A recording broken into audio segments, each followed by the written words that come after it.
le Gaon Rabbi Chaim Kanievski nous a quittés. Celui qu'on appelait le prince de la Torah nous a été enlevé quelques minutes avant l'entrée du Shabbat. Il nous laisse orphelins et désorientés. Le Rav Chaim Kanievski est né en 1928 à Pinsk, alors polonaise, dans l'actuelle Biélorussie. Son père, Rav Yaakov Israël Kanievski, surnommé le Stipler, le nommera Shmario Yosef Chaim du nom de ses deux grands-pères. Le Stipler est un génie de la Torah. Il deviendra le dirigeant du peuple juif dès les années 60. Sa mère est la sœur du Razonish, Rav Avraham Yeshaya Karelitz, qui sera le mentor du monde orthodoxe lors de l'indépendance de l'État d'Israël. En 1934, juste après le festin de Purim, la famille Kanievski quitte l'Europe pour s'installer en terre d'Israël, à Bnei Brak, auprès du Razonish. Raphaël a grandi dans un entourage tout simplement hors du commun. כשהיה קטן, זה מה שהוא ראה בבית, הוא גדל אצל אבא שלו החזוניש, ביחד, חזוניש, הם גרו ביחד בבית.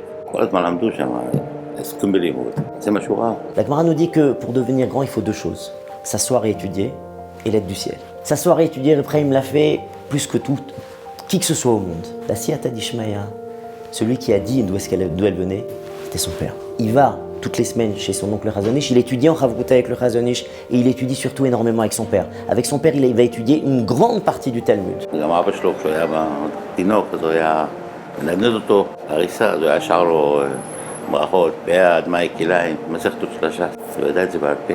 סיפר לי פעם מישהו שהוא היה תלמיד של הסטייפלר, הביתה הרבה פעמים, אבא שלי היה קטן. אז הם היו משחקים איתו, היו שואלים אותו, מראים לו את הש"ס, היו שואלים אותו, איפה מסכת ביצה, הוא לא ידע לקרוא. היה מראה, כל מסכת היה מראה, הוא הכיר לפי הצורה, זה מה שהוא ידע כל הזמן. Je sais par exemple que déjà avant l'âge de vers 11 ans, il avait déjà appris la moitié de la Gemara Kiddushin, il la connaissait par cœur mot à mot. הוא אהב כל דבר, הוא הסתכל לדעת. עניין אותו כל דבר, כל תוספות, כל רש"י, עניין אותו. הוא היה זוכר, אפילו היה זוכר את הבלעז של רש"י. הוא יכל לשאול עם בלעז, פה רש"י אומר בלעז כזה ופה כזה. הוא זכר אפילו את הדברים האלה. עניין אותו כל דבר, הוא התעניין בכל דבר, מה שייך לתורה. Le jeune Chaim étudie auprès de Rav Michael Yehuda Levkovitch et du Rav Elazar Menachem Manchar, mais surtout avec son père qui fera avec lui le tour d'une grande partie du Talmud. À 16 ans, il conclut l'étude du Talmud tout entier avec au moins 4 révisions. Après, il va apprendre énormément. בגיל לפני בר מצווה קוראים ספר. את העולם התורני, מי שמחובר לתורה כבר הכיר אותו מגיל מאוד צעיר. אבל שמו הלך לפניו, אני חושב, פחות או יותר מאז. On a trouvé sa Gemara, quand il était Bachour à l'Objet, à la Yeshiva Ktana à Petah Tikva. On a trouvé sa Gemara, on l'a retrouvé là-bas dans la Gniza. Il avait marqué la dernière page, j'ai fait Chazara de la Maseret, 60 croix. 60 fois quand il avait 16 ans, il avait fait Chazara de la Maseret. On ne se rend pas compte ce que ça représente, mais allez qu'on la fasse une fois, quand on termine, des fois il y en a qui arrivent à terminer 2 fois. הוא גדל כבר לתוך זה, זאת אומרת, ראו עליו בישיבה, מספר לי שמשל היה צריך להיבחן, הוא סיפר לי שהיה צריך להיבחן לישיבות, ישיבה קטנה, צריך להיבחן לישיבה גדולה. אז היו צריכים ללמוד, המבחן היה, אם אני לא טועה, על כל מסכת כתובות. ונתנו להם בערך כמה חודשים להתכונן, חודשיים, משהו כזה בערך. הוא ביומיים סיים את כל מה שהוא צריך. אחרי שהוא סיים, הלך ללמוד דברים אחרים. בא אליו ראש הישיבה, אומר לו, אחרי כמה ימים, רואה שהוא לומד משהו אחר. הוא אומר לו, מה אתה לומד פה? יש מבחנים לישיבה. הוא אומר, כן, סיימתי את זה פה. אז הוא אומר, אפשר לשאול אותך משהו? הוא אומר, כן. שאל שאלות, ענה כל התשובות. הוא ראה שאין מה לעשות, זה רב חיים קניבסקי, ומאז הוא לא התערב לו יותר. Alors il est évident que Reb Chaim ne serait jamais arrivé à des connaissances aussi encyclopédiques, aussi totales, s'il n'y avait pas cette assiduité tout simplement incroyable. Plus de 18 heures par jour, tous les jours, sans aucune exception. Comment est-ce possible qu'il avait le temps pour tout? C'est clair. Quand un jeune homme il fait ce qu'il doit faire, il y a du temps pour tout. שקידה, עקשנות, אתה מתעקש, הוא היה למשל לצורך העניין, הוא היה, הרי כל התורה כולה מיליוני דפים, אם לא יותר, יושבים אצלו בראש. Ça veut dire qu'il avait la Torah en tête de façon tellement impressionnante. אבל אם היה צריך לחפש איזה מאמר, איזה פתגם, או איזה הלכה, או איזה משהו, הוא לא היה מוותר עד שהוא היה מוצא את זה. גם אם זה ייקח יומיים. הוא היה יושב רק סביב זה, איפה מוצא, איפה... כי, מה, יכול להיות ששכחתי דבר כזה? זה לא כתוב, אני סתם זוכר, אין דבר כזה. היה אכפת לו, עד שהוא היה מוצא את הדבר הזה. כמובן, שקידה, שקדנות, עצומה, זה דברים שאי אפשר בכלל להבין. הוא היה מהבוקר עד הלילה, כולל הלילה, כל היום שהוא לומד. היה צריך לישון, מה שצריך לישון, אבל איך שצריך לקום, הוא היה קופץ, הוא מעולם היה צריך להעיר אותו יותר מפעם אחת. הייתי אומר לו, סבא רצה לקום, מאותו רגע שאמרת לו את זה, עד הרגע שהוא ישב בחדר, בערך חצי דקה. מיד קם קופץ. היה אכפת לו לנצל כל רגע של זמן. ניצול הזמן זה גם דבר שאצלו היה הדבר הכי חשוב, יותר מהכל. ניצל כל רגע. C'est arrivé une fois, alors, au milieu de l'étude, l'électricité est tombée. Raphaël a continué à étudier à la même vitesse, alors qu'il faisait nuit noire, comme si la lumière était allumée. Parce que de toute façon, il avait son livre, mais c'est uniquement par modestie, pour ne pas afficher qu'il connaissait en lettres tout déjà par cœur. Il avait une force de concentration très très forte. כמובן עוד דבר, בשינה גם. באמצע השינה, המון, אני מדבר איתך, אני כבר עושה 22 שנה שם יום, כן? 23 שנה. כל כך הרבה פעמים אני שומע אותו באמצע השינה, מדבר בלימוד. הסברה הזאת לא יכולה להיות. הגמרא אומרת ככה, הגמרא אומרת אחרת. באמצע השינה, החלומות שלו והדיבורים שלו היו רק בלימוד. ולא פעם לפחות פעמיים בשבוע הייתי שומע את זה. קבוע, הייתי יודע תמיד, יושבים לידו, פתאום שומע רעש, מסתכל אולי התעורר, לא, מדבר בלימוד. אז אתה רואה שהראש שלו מונח בלימוד. אנחנו יכולים לחלום על שטויות בלילה. הוא חולם על מה שהוא עושה כל היום, מה הוא עושה כל היום, שלומד. קם ב-1 בלילה, 1:30 בלילה כבר. עד התפילה, עד הנצח אמר, היה מסיים את כל החובות שלו. Lorsque Raphaël Kanievski a marié un de ses enfants, eh bien, il est allé s'excuser auprès du futur beau-père. Il lui a dit, je ne pourrai pas être présent à tous les Sheva Brachot parce que j'ai des dettes. Alors l'autre estomaqué, le Rav a des dettes, est-ce qu'on peut vous aider? Est-ce qu'on peut vous prêter de l'argent? Après, il me dit, non, c'est des dettes, on ne peut pas tellement m'aider. Je me suis engagé depuis qu'il a 20 ans à étudier tous les jours un programme incroyable, de telle manière qu'il pouvait finir toute la Torah tout entière chaque année. החובות הידועים שלו, זה לא כסף.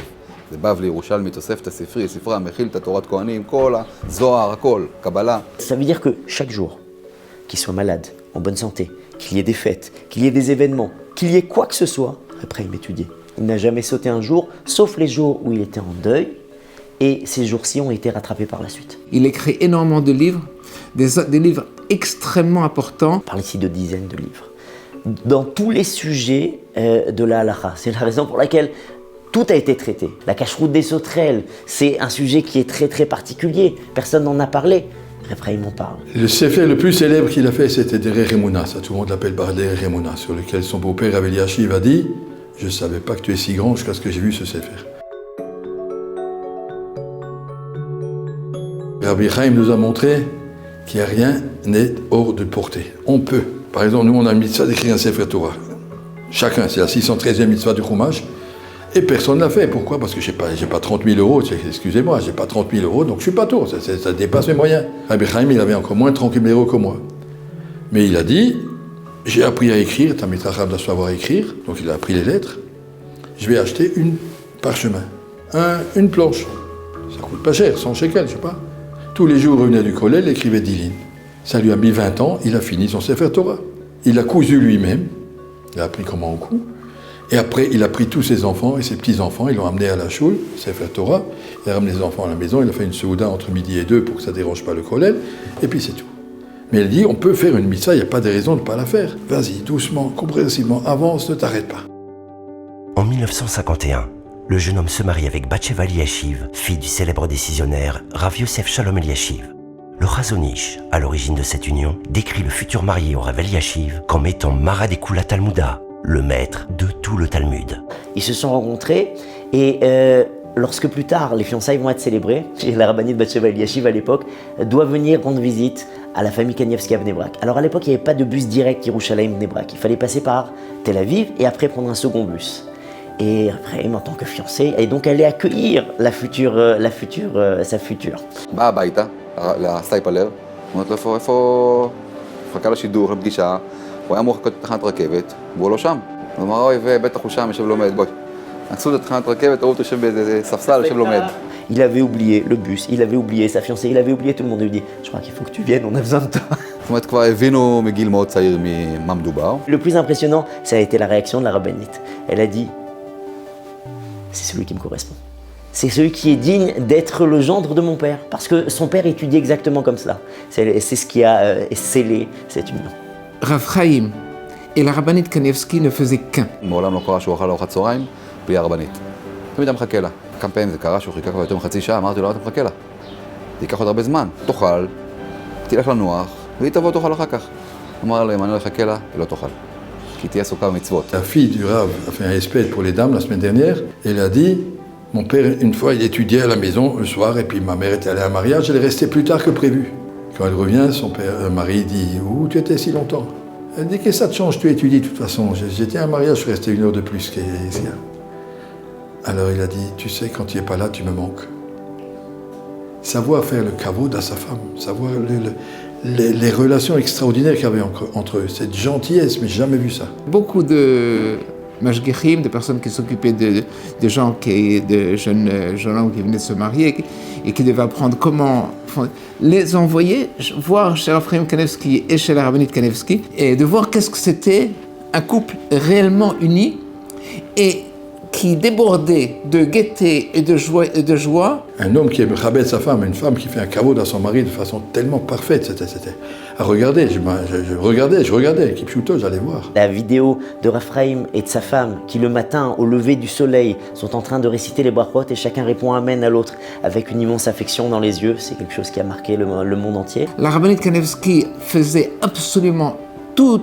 en sa vie, c'était son mari.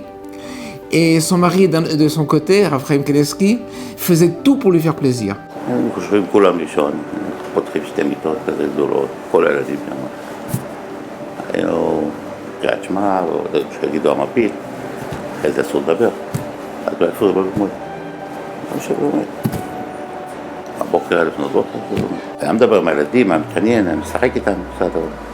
אבל זהו, מיד זה נגמר, אתה הולך ללמוד. אבל כשילד שאל משהו, מיד ענה. כשהוא מספר סיפור, היה מספר. אתה לספר יפה. אז לא באמצע הלימוד לא מתבקשים, הם רואים אותו באוכל, הם מתבקשים. Il pensait toujours à eux, il savait toujours qu'est-ce qu'ils étaient en train d'étudier. Une fois, il avait demandé à quelqu'un, dis-moi, qu'est-ce que ton enfant étudie? Il lui a dit, je sais pas, il est à la yeshiva maintenant, il étudie la Maseret de la yeshiva. Il lui dit, mais tu dois savoir. Après, il savait ce que chacun de ses enfants étudie. Le Rav, il connaissait le nom de toutes les chaverot de ses filles.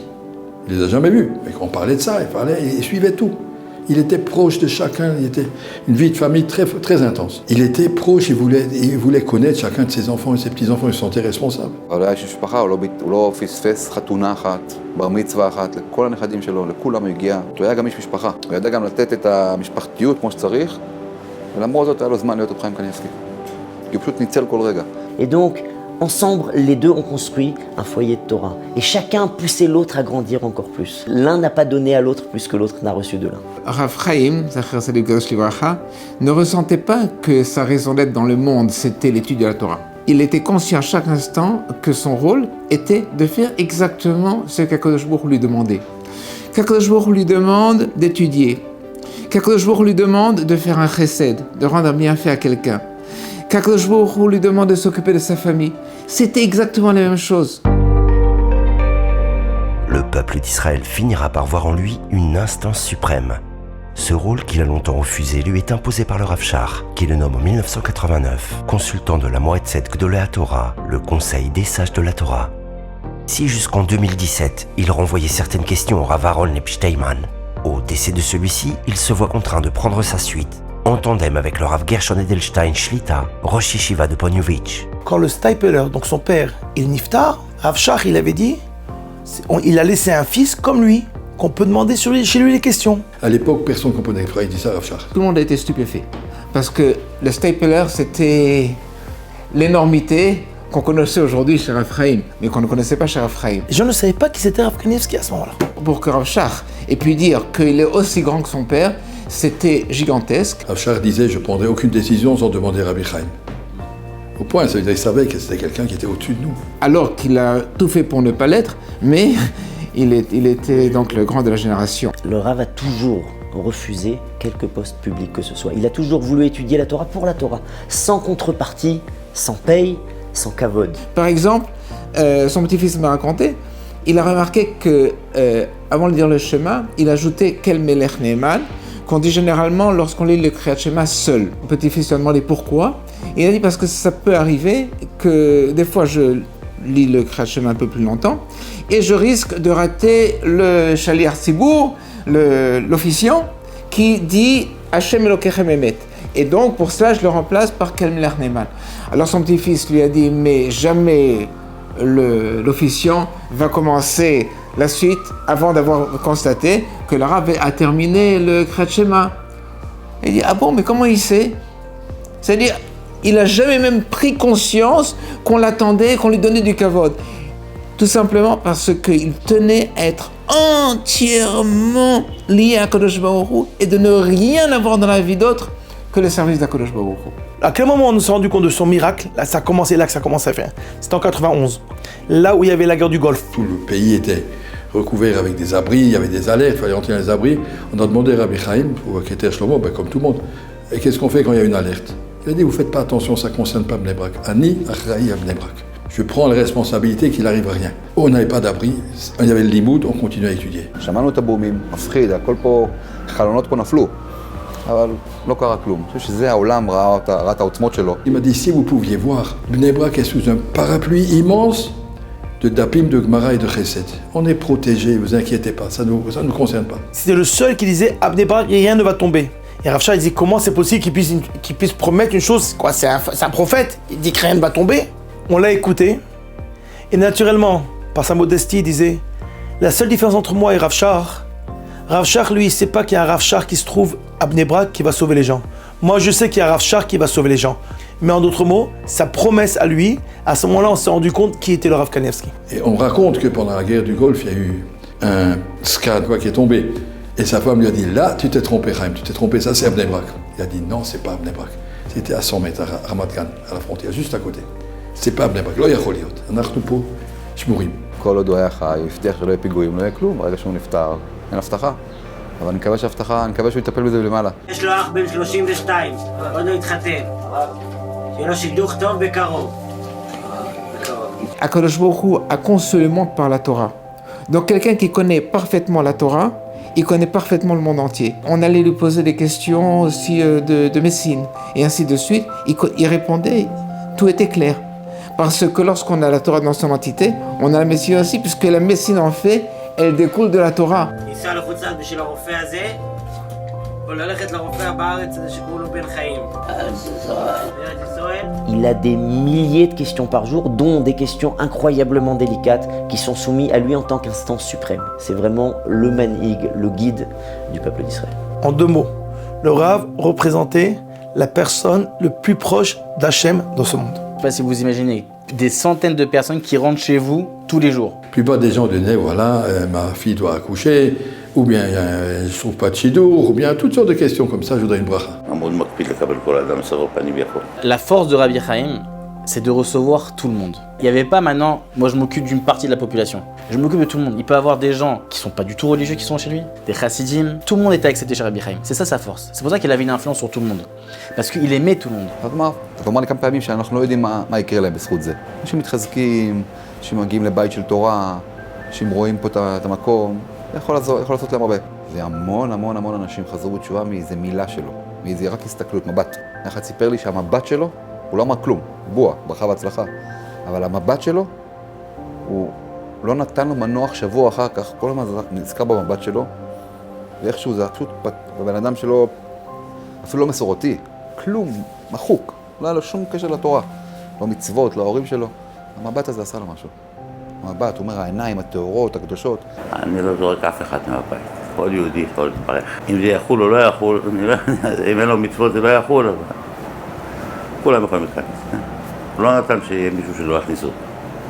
באמת כולם נכנסו. אז המון התקרבו באמת בגלל זה, בזכות זה. Et une fois, j'avais vraiment une question très très importante. Et je tape à la porte. On me dit non, impossible. Et là, Rabbi Chaim, il a entendu, il fait non, tu laisses rentrer. Il était en train de manger. Il était en plein milieu d'un repas. Je lui dis, je suis venu avec quelqu'un qui vient de France, etc. J'en supplie, il faut qu'il ait une question importante. Il dit, c'est pas grave, laisse-le rentrer. Et je suis rentré et j'ai posé ma question. רק מכתבים שהוא ענה לאנשים. למעלה מ-150,000 מכתבים. כל מכתב הוא מהרבה שאלות. במשך השנים, ואנשים שבאים אליו כל יום. שם עבודות שלו. צריך להבין, 100 מכתבים ביום, היו מגיעים אליו. את כל המכתבים הוא היה עונה. עכשיו, כל מכתב משהו אחר, נושא אחר. אולי צריך להסתכל בספר כמעט אף פעם. גם של כותב תשובות.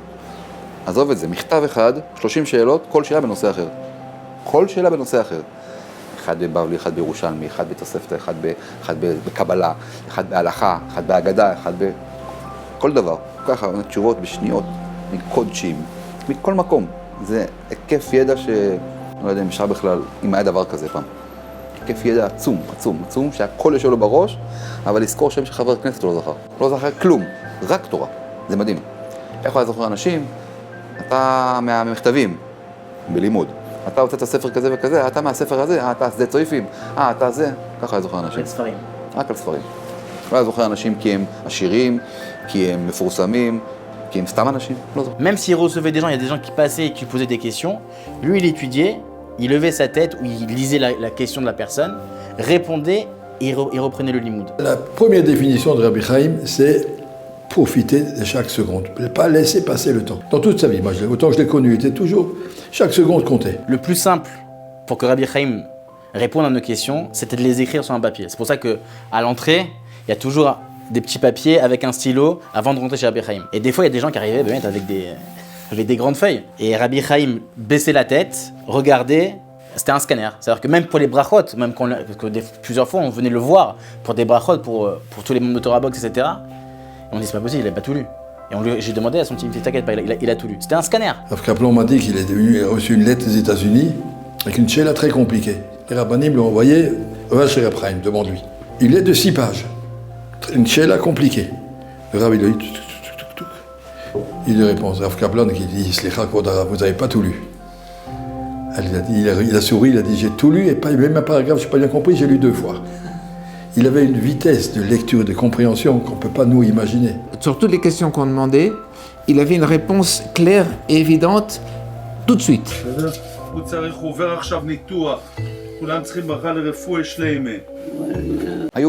מופתים על בסיס יומי, זאת אומרת, מבוקר עד הלילה. חיים קניבסקי זה לא המופתים, זה התורה שלו, אבל התוצאה מהתורה שלו, והקרבה שלו לקדוש ברוך הוא, אז פשוט כל יום היית שומע סיפורים. Une fois, je suis parti avec quelqu'un de très très proche, qui n'arrivait pas à avoir des enfants pendant très très longtemps. Rabbi Chaim, il lui dit 2 choses.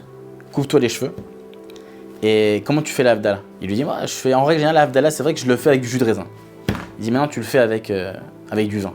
Et quelques semaines après, il m'appelle, il me dit, ma femme elle est enceinte. שהיה איזה אחד שרצה לקנות דירה בבני ברק, שאל אותי אם לקנות או לא, הוא אמר, הולך להסתפר. הוא אמר, הרב, הסתפרתי כבר, לפני כמה ימים. תלך להסתפר. הרב אמר, הולכים, הלך להסתפר, בא לספר. אמר לו, בוא, תספר אותי. אז אמר לו, מה יש להוריד לך? הסתפרת. אמר, למה באת? הרב אמר לי לבוא. מי? רב חיים קניבסקי. אמר לך לבוא אליי? לספר? למה אמר לך לבוא לספר? מה? אז הוא אומר, לא יודע, באתי אליו לשאול לגבי לקנות דירה או לא. מה, אתה הולך לספר? באתי אליך. הוא אומר, לא איפה אתה צריך לקנות דירה? הוא אומר, אהבת לו, איזה קומה? קומה שנייה. שלא תעיז לקנות את הדירה הזאת. מדובר בן אדם עבריין, שפשוט עוקץ אנשים, אתה השלישי כבר. פתאום הוא קלט למרב חיים, מה הולך לספר? Par expérience personnelle, par les questions que je lui ai posées, il m'est arrivé plusieurs fois de voir clairement que Akadosh Baruch Hu lui mettait la réponse dans la bouche. Il y a un monsieur qui est venu le voir, un monsieur qui était très proche, il dit, ma fille doit accoucher et puis l'enfant il est à l'envers. Alors le rabbin a dit, mais nafochou, comme c'est pas que la mec qui se retourne. Hop, ce bébé s'est retourné, l'accouchement normal. 1 an après, ce monsieur, il va le voir, de nouveau ma fille a une naissance et puis il est à l'envers. Alors il dit, Hachem Yirachem, qu'Hachem ait pitié d'elle. Le bonhomme il a dit, Rav, dites encore une fois, nafochou. Hachem Yirachem, qu'Hachem ait pitié. Il dit, mais pourquoi ne me dites pas nafochou? Il dit, tu crois que je dis n'importe quoi? Ce que Akadosh Baruch Hu me met dans la tête, c'est ça que je dis. J'ai reçu des messages, moi je ne peux pas, c'est pas que j'invente. Ce que j'ai à dire, je dis ce qui me vient, c'est que c'est ça qui est juste. דברים כאלה כל יום. בן אדם שאומר לו, בא לבקש ברכה לבת שלו לשידוך, אומר לו ברכה והצלחה, אז הוא מבקש גם שלא ברכה, אומר לו רפואה שלמה. הוא לא אמר כלום, שהוא יוצא, הוא אומר לי, לא ביקשתי מהרב רפואה שלמה. אני יודע, אבל לא יודע. יצא מהבית, נסע, ברחוב חזון איש, רכב נכנס בו, לא קרה לו שום דבר. יצא נקי, הרכב הלך, לא יודע אם טוטלוסט, אבל הלך חזק, לא קרה לו כלום. התקשר אליי בוכה במקום, אחרי 2 דקות שהוא היה אצל הרב. C'est-à-dire que c'est une aide divine. Akadosh Baruch Hu va aider le tzaddik à ce qu'effectivement la réponse juste lui sort de la bouche. Et donc il répond ce qu'il ressent qu'il doit répondre, et Akadosh Baruch Hu aide à ce qu'effectivement ça soit la bonne réponse. Il y a une fois un directeur de Yeshiva qui est venu voir le Rav et lui a dit, on voudrait prendre comme enseignant tel Rav. Le Rav lui a dit, c'est une très très bonne occasion, surtout ne le laissez pas passer entre vos doigts. Et après, ce même Rav est venu voir Ephraim. Il lui a dit, On m'a proposé un poste, qu'est-ce que vous en pensez? Rav lui dit, qu'est-ce que tu préfères faire? Il dit, moi je préférerais continuer à étudier plus et enseigner moins. Ephraim lui dit, alors ne va pas là-bas. Le directeur prévenu lui dit, mais j'ai pas compris, vous lui avez dit de pas venir chez nous, vous m'avez dit de le prendre. Il dit, pour vous c'est la meilleure réponse, pour lui c'est la meilleure réponse. Et donc Raphaël a adapté toujours le conseil pour ce qui était le mieux pour la personne. הוא כותב באורחות יושר בספר שלו, ספר המוסר באמת, שאדם שמביא כמובן את המקורות, את כל המקורות שכתוב, שאדם ששומר על הפה שלו, אומר רק אמת, אז הברכות שלו מתקיימות, התפילות שלו מתקיימות. אני חושב שבזה אנחנו יודעים שהוא אמר רק את האמת כל החיים שלו. Raphaël, une fois, m'a dit explicitement, tu sais bien que j'ai pas Ruach HaKodesh. J'ai eu du mal à le comprendre. Mais en réalité, il évitait de parler par Ruach HaKodesh, mais il y avait une siyata d'Ishmaya, une aide divine, pour qu'effectivement tout ce qu'ils disent soit Ruach HaKodesh. Je vous raconte une belle histoire d'un des rabbanim de la yeshiva. Il a une belle grande barbe. Puis un soir, il s'est dit, c'est un peu trop long, il a pris un coup de ciseau. Première fois de sa vie. Le lendemain, par hasard, il était chez Ephraim. Ephraim le prend par l'épaule, lui dit, c'est chez Zakran Yoter Gadol. Et tout le monde a rigolé, sauf moi. J'ai bien compris, le Rav a vu, j'ai touché ma barbe. Touche pas ta barbe. Le Rav l'a vu, il voyait des choses. Il vivait la rouchaniout, il vivait la spiritualité de la personne, il vivait pas la barbe, il vivait la mitzvah qui était là derrière. Et il disait, laisse-le, touche pas, t'as l'air d'un juif, touche pas. Torah Box a bénéficié d'un contact suivi, voire de l'affection du géant de notre génération. Depuis sa création, Torah Box est toujours tourné vers le Rav Kanievski pour prendre les bonnes décisions. Par notre canal, des milliers de questions des juifs francophones, dans tous les domaines, parvenaient au Rav. À chaque fois qu'on avait une question, c'était à Rabbi Chaim qu'on posait la question. À chaque fois qu'on avait des brachot à faire transmettre, depuis des années, c'est Rabbi Chaim, on allait avec tous les noms. Rabbi Chaim, il regardait les noms, il scannait les noms au fur et à mesure. Après les terribles attentats qui ont eu lieu à Toulouse dans les années 2000, on est allé voir Ephraim Kanievski, on lui a dit qu'est-ce qu'on pouvait faire pour l'élévation de l'âme de ces tzadikim. Et Torah Box a édité 30 à 40 000 livres qui ont été diffusés dans le monde. Et Ephraim m'a demandé que ça soit sur le sujet du Shabbat. C'était un des premiers projets qui ont été en collaboration avec Ephraim Kanievski. Lorsque la rabbinite Kanievski a quitté ce monde, Torah Box a édité un livre qui racontait un petit peu la vie de cette tzadika. L'idée avait été, comme dans tout plan marketing, d'arriver à mettre la photo de la rabbinite en page de garde. Après, il m'a dit, c'est pas la peine. Alors on m'a dit, mais quand même un petit peu. Et il a dit, non, c'est pas la peine. Et alors que c'était anti-marketing, eh bien, ce livre a été un des plus grands succès d'édition de Torah Box. Par le biais de Jonathan Berda, Torah Box avait un accès direct au Rav. Ça pouvait être les questions internes à Torah Box, mais ça pouvait être aussi les questions des gens. On recevait énormément de questions de francophones qui voulaient des réponses de Rabbi Chaim. Donc c'est passé comme ça pendant plusieurs mois, plusieurs années. On envoyait des questions, on avait des réponses. Et là, juste avant qu'ils partent, on devait même faire sur le site une possibilité. Qui était d'arriver à établir une ligne directe entre Torah Box, les auditeurs de Torah Box, qui pouvaient envoyer leurs questions chez Ephraim. Ça s'est pas fait, mais c'était un rêve. En fait, on est devenu en réalité le lien entre le public francophone et Rabbi Chaim Kanievski. À l'époque, Torah Box avait organisé plusieurs galas en France. Alors, organisation d'un gala, c'est des centaines d'heures de travail. C'est des milliers de détails. Tout est prêt. Les hôtels sont réservés, les salles sont réservées, les traiteurs sont réservés. On avait tout préparé, on avait même envoyé les invitations. Il reste juste à prendre ses valises et à monter dans l'avion. À ce moment-là, l'épidémie de coronavirus se déclare dans le monde. Et bien, on ne savait pas quoi faire. On savait pas quoi faire. On a dit le seul qui peut nous répondre, c'est Rabbi Chaim. Et ce qu'il va nous dire, on le fera. On est parti le voir. Il a dit les conférences que vous faites en France, vous continuez. Mais le gala, vous annulez. Le gala se fera autrement, sans rassembler des gens, parce que c'est dangereux. Et c'est ce qu'on a fait. On a tout annulé et on a fait un des premiers galas online, un des premiers galas cybernétiques. Ça a été, avec la bracha du Rav, une immense réussite. Ce gala a mieux marché que les précédents. Et ça, c'est la bracha de Rabbi Chaim.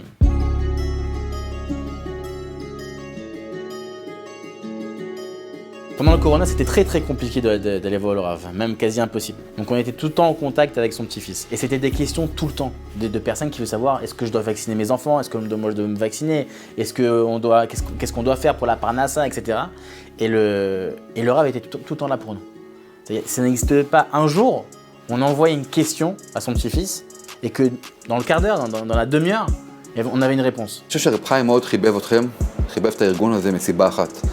הוא ידע, סיפרתי לו כמובן לפני שבאתם כל פעם על מה שאתם עושים, על הקירוב. יש מקומות מסוימים כמו בצרפת, שיש הרבה התבוללויות, ובאמת מקומות כאלה שחורה צרפת זה לא פינה בעולם, זה מקום נחשב. מצד שני יש שם הרבה בעיות של חינוך, של קבורה, של דברים ממש משמעותיים מאוד. ותמיד הייתי מספר לו שאתם פועלים, הארגון שלכם פועל בשביל שלא יהיה התבוללות, בשביל שהם ילמדו תורה, מצוות, יתחתנו בקדושה. כל הדברים הבסיסיים שלנו, הוא מאוד נהנה, הוא מאוד אהב את זה. הוא הרגיש שזה דבר שחייבים לעשות את זה. זאת אומרת, אתם לא ארגון שכדאי שתהיו, אלא אתם ארגון שחייבים להיות. ואתם חייבים לגדול ולהצליח גם. כי זה לא אחד ילמד קצת יותר בזכותכם, אלא אצלכם זה בין לשמור מצוות ללא לשמור, לבין להיות יהודי לבין להיות גוי. אני אעריך את זה מאוד ולכן נותן לכם הרבה זמן. Un des projets qu'on a fait, c'est ce centre de formation de rabbinat. וסבא יוכל להצטרף גם, זה יחזק אותה מאוד. Qu'ils disent les mots, אני מצטרף. On est tous sortis, on était impressionnés. Quand on voit le Gadolador, le grand de la génération, entre guillemets, nous met les mains sur la tête pour nous permettre de continuer nos projets et nous soutient dans nos projets, ça nous rassure. Ça représente une grande responsabilité et aussi une grande fierté. Je suis parti voir son petit-fils, je lui dis, s'il te plaît, demande au Rav, qu'est-ce qui peut maintenant lui faire plaisir? Comment on peut lui rendre tout ce qu'il nous donne? Et il m'a dit comme ça, il m'a dit, voilà, il y a sa femme, donc la rabbinite Batsheva, la femme de Rav Kanievski. Avant qu'elle parte, elle s'occupait au quotidien de 150 familles. Depuis, ces 150 familles sont devenues 1000 familles. Il dit, si maintenant, le Rabbi Chaim, si tu veux l'aider, c'est que tu t'aides ces familles-là. שאלתי אותו אם לעשות אתכם את השיתוף פעולה הזה. אז הוא אמר שתי דברים טובים הולכים ביחד. ובאמת, חג שעבר עשינו את השיתוף פעולה הזה, ברוך השם. והבאתי לנו כסף, חילקנו משפחות, והצלתם משפחות. אני חושב שזה הצבא של הרב, להמשיך לעזור. C'est pour ça qu'on a donné la possibilité aux francophones d'aider ces familles-là, que Rabbi Chaim soutient toute l'année, en allant sur le site et aider la caisse de Zakat sous l'égide de Rav Kanievski. זה יהיה לזכותו, שיהיה מליץ ישר בזכות זה לכל מי שנותן. אני בטוח שעכשיו הכוח שלו בשמיים הרבה יותר גדול מאשר שהכוח שלו היה פה. אז כל האנשים שיתרמו ויעזרו בעזרת השם, אנחנו נניח את שמם לפני הציון של הרב, שיתפלל, שיברך, שיתפלל עם השמיים, בעזרת השם יהיה להם ישועות בכל העניינים.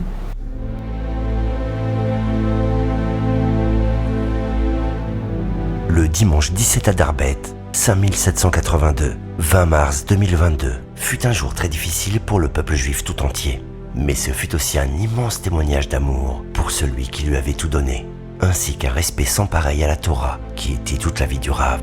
Dès les petites heures du jour, les rues de Bnei Brak étaient noires de monde. Et ce sont plus de 800 000 personnes, venues de tout Israël et même de l'étranger, qui accompagneront lors de son départ celui qui restera le grand de toute une génération et un père pour chacun.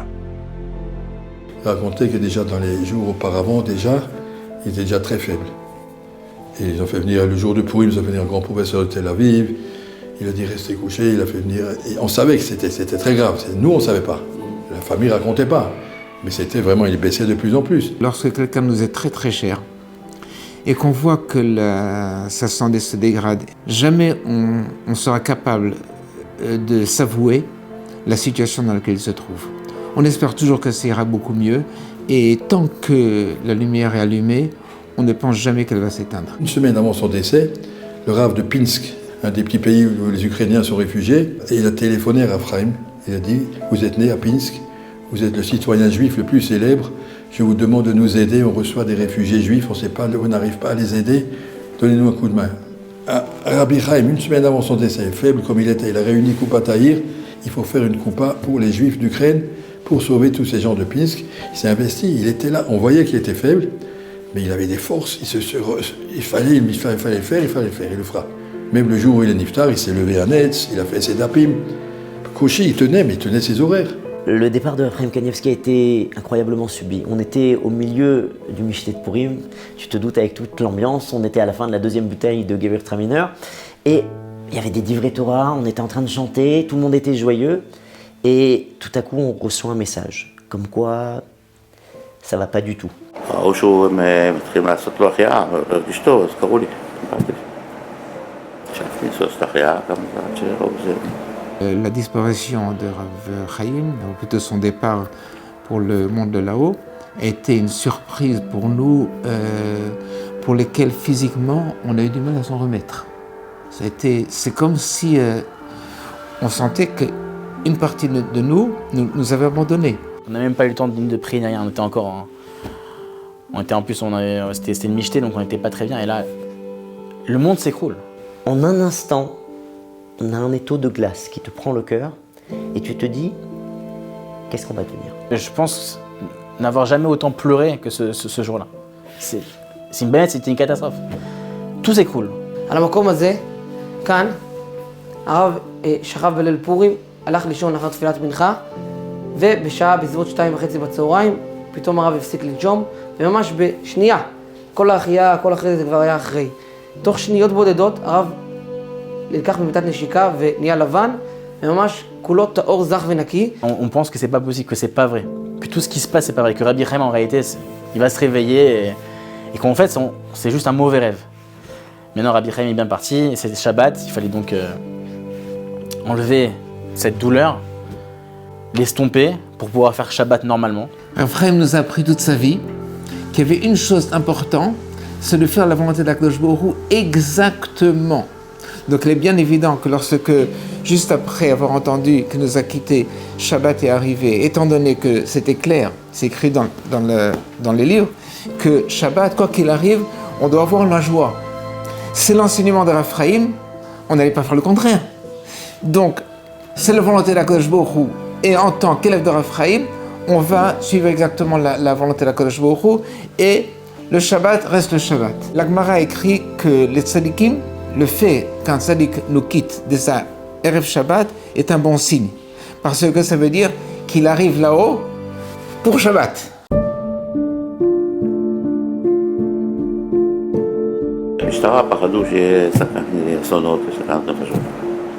הם רצו שיהיה להם יותר אפשרות להתארגן, להכין את הכל נכון. אני, אם היו שואלים אותי, הייתי עושה מיד ביום שישי, שאלו אותי. אבל כתוב שמישהו מכבודו, אז אפשר להשאיר. Si vous avez entendu combien d'avertissements les rabbinim ont dit avant, combien ils ont tout fait, ils ont mis des grands écrans partout pour qu'on ne soit pas entassés. L'enterrement, il y avait beaucoup de monde, mais c'était dispersé sur une très grande surface. On était serrés, mais pas entassés. On n'avait aucun rapport avec les autres enterrements où il n'y avait pas d'écran. Je me rappelle les enterrements de Rav Osner, de Raphaël Greinaman et tout ça. On était comme des sardines, vraiment, c'était terrible. Alors que là, ils savaient qu'il y avait beaucoup de monde. Ils ont organisé les bus à l'avance, les trains à l'avance.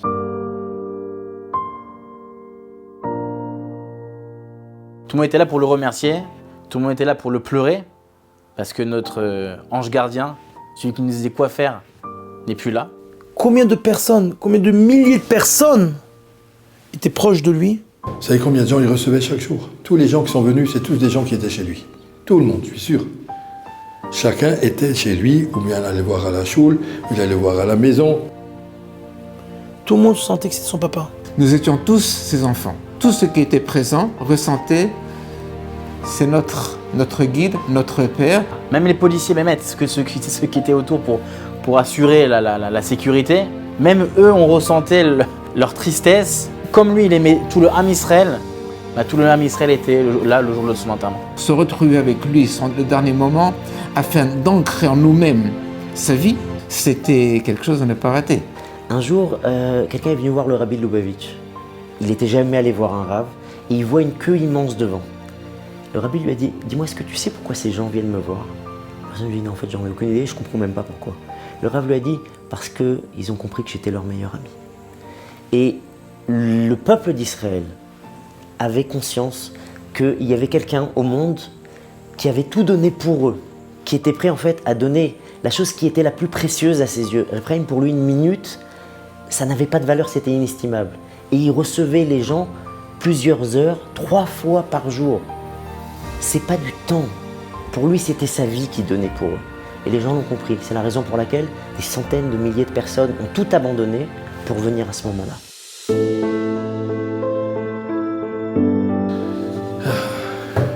On devrait pleurer jour et nuit. Malheureusement, on est trop bêtes. On ne sait plus à qui poser les questions.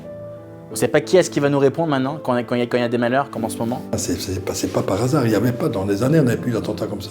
D'attentats mortels qui matent. Et après, Il y a une grande protection qui est partie de l'Eretz Israël. Il faut que tous ensemble, on s'y remette. Chacun doit faire quelque chose. Moi, j'ai pris sur moi quelque chose, chacun prend quelque chose. Il faut qu'on arrive à retrouver à 1 million ce qu'il arrive à faire tout seul, mais qu'il arrive à créer, c'est une kedusha supplémentaire pour que l'Am Israël mérite sa geoula. Maintenant qu'il est là en haut, il va peut-être donner un petit coup de pouce au Mashiach de venir prendre un chizouk. Chacun doit prendre quelque chose. Ma petite fille, elle a 5 ans, elle a dit à son papa, « Et qu'est-ce que tu as pris toi ?» Moi j'ai pris sur moi, qu'est-ce que tu as pris toi? Le Rabbi Chaim est parti. Chacun sent, il faut faire quelque chose. אכפת לו גם מזה הרבה. תכבדו אחד שני, תתייחסו, לא לריבו, לא לריבו, לריבו זה הסלו הכי גרוע. Rabbi Chaim, il aimait tout le monde. On doit aimer tout le monde. C'est vrai qu'on a souvent des divergences d'opinion, on peut s'énerver sur certains sujets, mais il ne faut pas oublier, on s'aime, on est le même peuple. Et cette union qu'il y avait le jour de son enterrement, on doit la garder pour tout le temps. שיהיה קביעות ללימוד, לא לפספס ביום אחד. לעשות קביעות, אני רוצה ללמוד כל יום, רבע שעה, 20 דקות, אבל כל יום, זה מצליח. Hachem a choisi de semer dans chaque génération des géants. Ces géants-là nous donnent l'idée de la perfection. Et notre connexion avec la perfection, elle nous permet d'arriver à grandir. On avait une espèce de coupole, on avait un kippa de barzel, un dôme de fer qui protégeait le Klal Israël de tout mal. Il y avait une Torah incroyable qui nous protégeait, elle n'est plus là.